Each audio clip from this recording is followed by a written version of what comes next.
Hi everyone, I wanted to show this real quick video on how to do a hummus.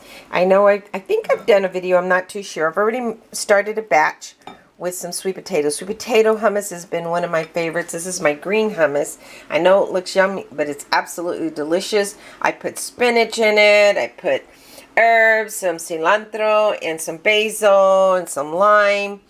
Oh, it's so good to have. It's a go-to snack that I eat in between. And then I put extra virgin olive oil. You could put roasted garlics in it, and roasted garlic, and you could just dress it up. I put some little bit of cumin and a little bit of salt, no pepper, no garlic in this one, but you can add it. And then I just store it in a container, and I'm going to make another one. Doing a sweet potato. So this is roasted sweet potatoes. Let me see if I can open that. The roasted sweet potatoes, I already put it in. It's a little messy. Make sure you rinse this out in between making your hummuses.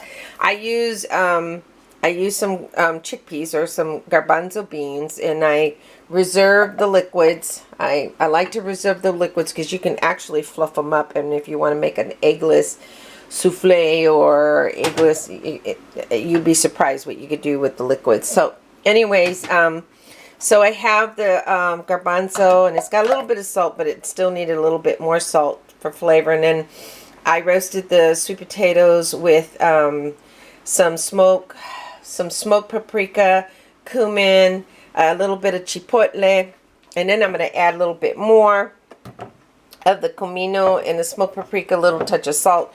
Extra virgin olive oil. Make sure you use a little bit of extra virgin olive oil. And then some lime. Make sure I squeeze in a couple, like a whole lime in there. And then I just mix it up.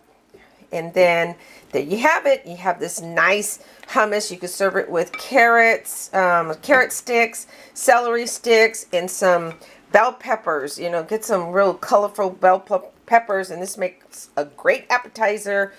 Really rich in whole foods and wholesome foods, and it's really good for you. And yeah, even the kids, I think the kids would like it. So just doctor it up, put your favorite herbs in there, and then your spices, and then you have a nice hummus. Okay.